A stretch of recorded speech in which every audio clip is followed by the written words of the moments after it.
Making the filling for our French silk pie. I have 1 cup of sugar. Let me just verify that that's what it is. Yes, and 1.5 sticks of butter, which is chilled and cut into pieces. We're going to place that in our electric mixing bowl. Tighten it on using the white paddle attachment. Placing it down, locking into place, and starting off at a low, slow temperature. Speed. Oh my goodness, I've been cooking too many things. All right, Simon, you can back it up a little bit. Okay, and we need this to cream together. So what creaming together means is that we're blending the sugar and the butter, and it's going to become a creamy consistency. Starting off slow is important, so you don't have sugar flying everywhere. And you say, well, why is the butter chilled? Well, that's because this is a chilled pie and it has raw egg in it. And so it needs to consistently stay at a temperature below 41 degrees, and then it is safe and healthy to eat. It is when eggs are in the danger zone between 41 and 135 degrees that you should not be eating them raw.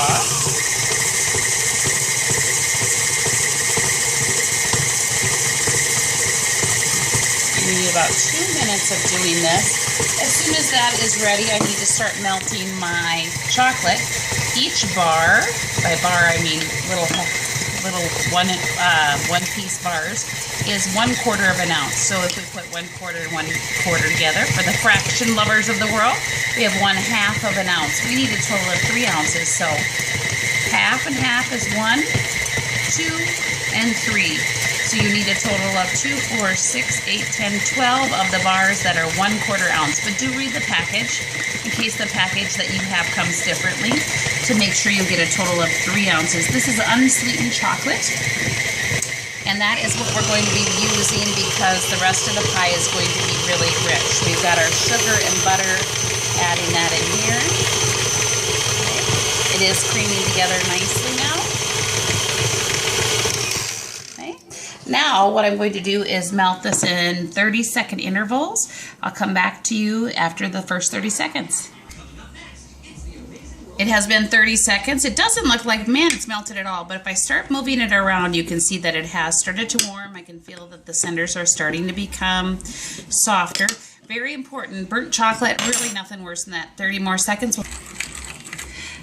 That was an additional 30 seconds, and there were still some bars visible, but as I'm stirring, distributing the heat, and it is all melting together. Now the chocolate, you'll notice interesting scientific feat in hanging on with your helper hand. Try not to touch yourself too with the chocolate because you would get burned. So hang on with your helper hand. And the filling too is going to be split between the two partners, which are your two pies. So you're working together on this project. Now, nice and smooth, right? Watch what happens when we add 1.5 teaspoons of vanilla. Watch how it coagulates and gets firm. Can you turn the volume off, please? Thank you.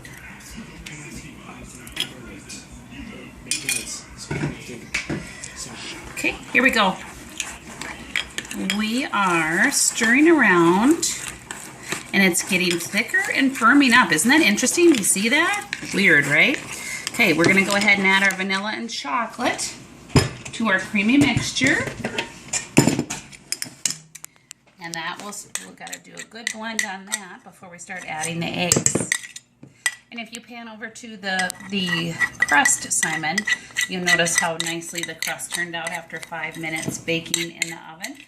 And it is nice and firm and yet not too crunchy or hard. I'm trying to get all the chocolate out of here because this is your yummy flavoring. This is as much chocolate as you're going to add. So try to get as much or all of it out if you can. I know it's a little tricky. It's cooled down now, so I can touch it now. It's just fine. It was so interesting to me scientifically what the vanilla does to it. I wonder what property is in vanilla that would make the chocolate instantly get firm like that. Okay, placing this back in my mixing bowl. Down and lock, starting at low speed. And flipping that around until it gets golden.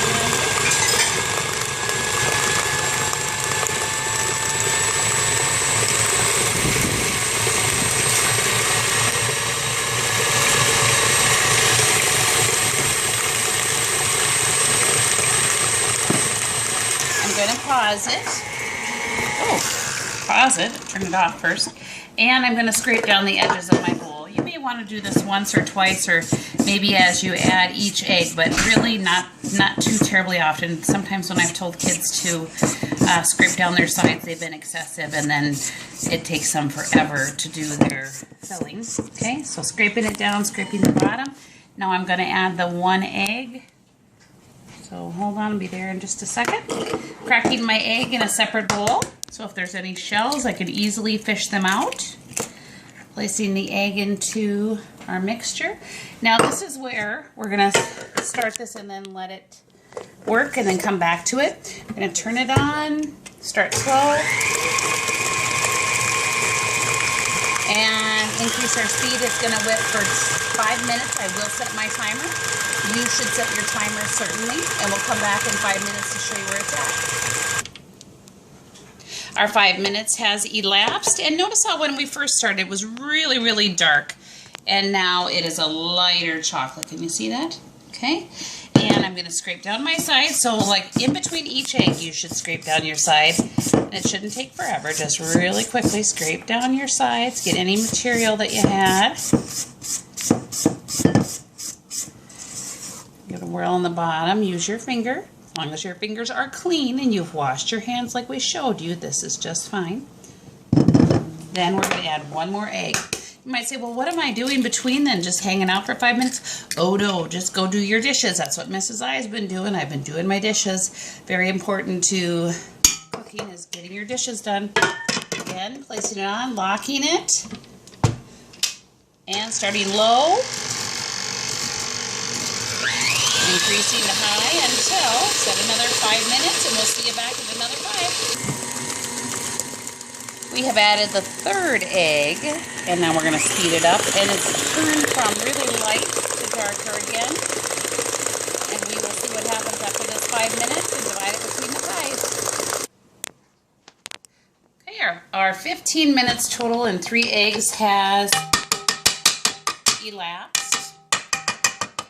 Now you notice I'm not being really aggressive. I'm being gentle and careful as I take this off and not trying to get chocolate everywhere. Have had students kind of do that before, so please don't bang it everywhere.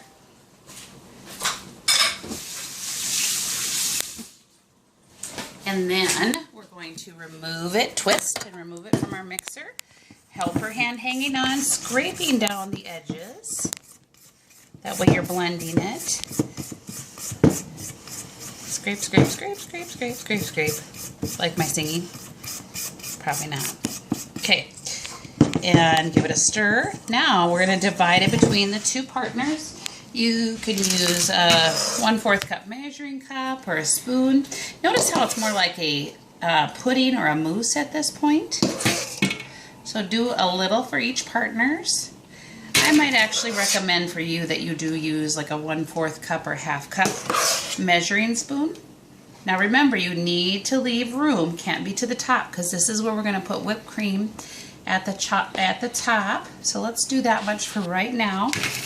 Less is more. And do some more over here for your partner. Definitely recommending using the measuring spoon because you can see I'm getting a little sloppy trying to be quick here.